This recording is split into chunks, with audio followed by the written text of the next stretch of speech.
Hey there, Leonidas Fighting here, and today we're finally ranking the epic weapons in Shadow Fight Arena. We've got solid, good, decent, bad, and the last one obviously as tier list. Um, Sorry for the delay, I kind of had some stuff to sort out, but now we're here and it's time to get into it.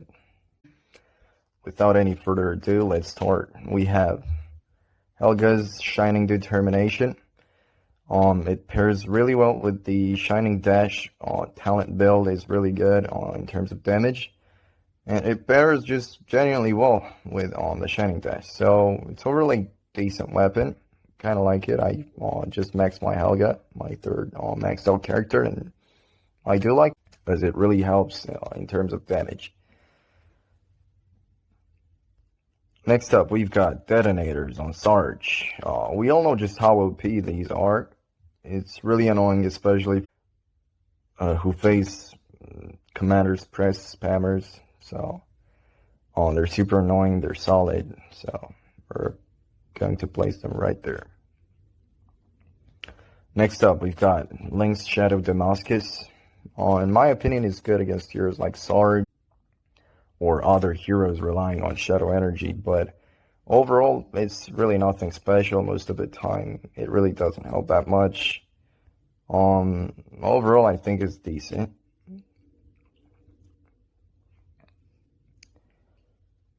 Next up, we've got Magmarian on Marcus.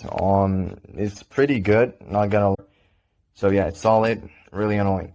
Next up, we've got Scarlet Vengeance on Kibo.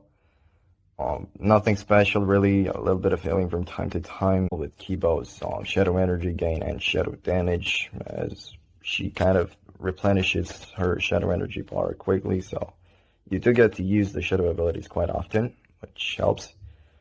So it's decent as well, nothing special, nothing surprising. Next up, Seeds of Aeons on Jet. I think they're quite deadly because of the combos on Jet, which are long and OP and super quick. So I think I'll place them on good. Next up, Yuka. Yuka's epic weapon. It definitely needs a rework or a buff in terms of distance boost. Really nothing special, so it's really just kind of bad. Not a big fan of it. I'd rather go for the rare versions. It's really nothing special about this one. Okay, now we have In-Your-Face Thrusters, the new epic weapon on Ironclad, recently released.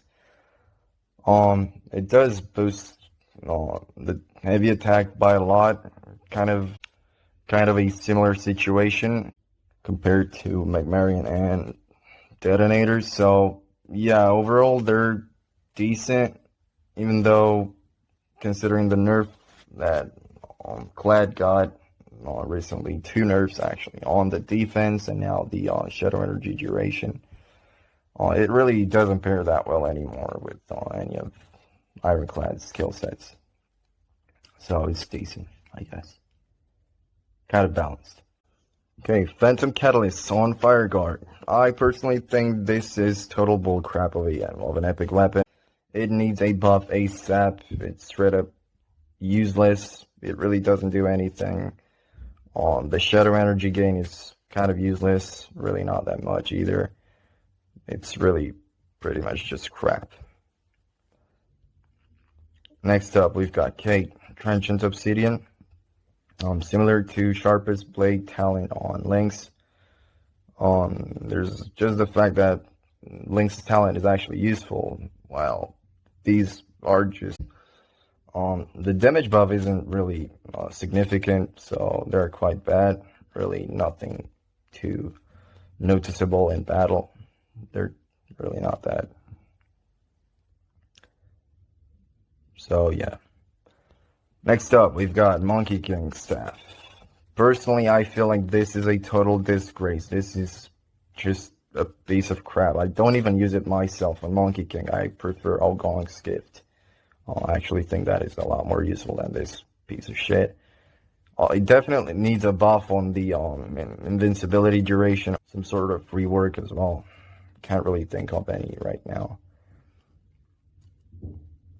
But yeah, we're going to place it as buff this shit straight away.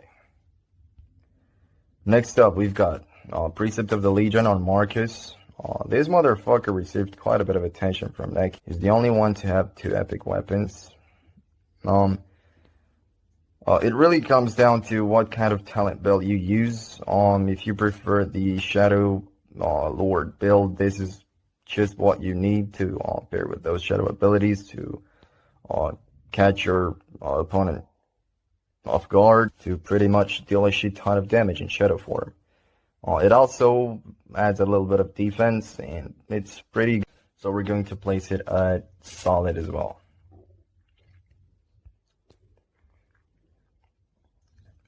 Okay, next up, Emperor's epic weapon. Really good. It kind of resembles to Cobra's Serpent Toxin Pod's ability. It does absorb quite a shit ton of damage. It's actually solid as well, not gonna lie about that. Next up, Lung Flame on Hongju. Kind of the same as Magmarian on Marcus, but the Triumph is really not as easy to land and to connect as Heavy Attack on Magmarian, so it's overall a decent weapon. Setting the opponent on fire deals like an extra 200 damage, which is alright, I guess. But yeah, decent. Next up, Offensive Defense on Bulwark. This is a super great weapon at the moment, considering just how underrated it was in the past. It can deal a shit ton of damage. Fortress of the Legion build, the one that knocks the opponent out of Shadow form. So it's solid, straight up. It works decently with the aggressive build, the one with fractures. So it really fits kind of well with Bulwark's skill set. Next up, Transfusion on Azuma. It recently received a buff, a really important buff, like, 2 months ago, I think.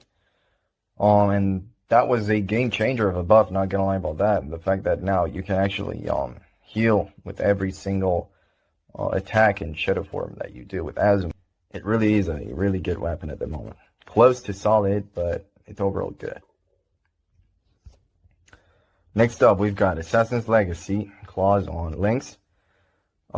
Same as Precept of the Legion or Magmarian, it really comes down to what talent you use on your character. For this, in this case, I would advise you to use the Demonic Prince, as it fits perfectly. It kind of resembles to Kate's Never Surrender talent, so I usually do prefer it myself over the Egoist build or Unrivaled Assassin build. I mean, they're the same thing, but you get the idea. So yeah, they're actually solid. With the Demonic Prince, if you use them with the Unrivaled Assassin or Egoist build, they're really not doing much. So to pretty much just sum it up, it's kind of good overall. It really depends on the talent that you use. Next up, Wild Affliction Blade on Shang. It's pretty good. It deals quite a bit of damage in Shadow form, not gonna lie about that. Especially with a really well landed combo in Shadow form. So yeah, it's pretty good, not gonna lie. It deals a shit ton of damage in Shadow form if played correctly. Next up, Crystallizers on the most annoying character in the game at the moment, in my opinion. It really all comes down to how you use the blink. It's all about the timing, so overall they're decent. You do get a nice opportunity to deal a nice amount of damage in Shadow form. So they're decent to good. They're pretty annoying if you get trapped. And yeah, that's pretty much it. These are all the weapons, and I hope you enjoyed these tier lists. super excited for what's about to come next week, the shard system improvement and the new hero, Yunlin. I'm about to make a remastered hero tier list, which will come in a few weeks, as I really want to get this new hero and to pretty much just practice a bit with her. So yeah, there's more to come. Stay tuned and see you next video.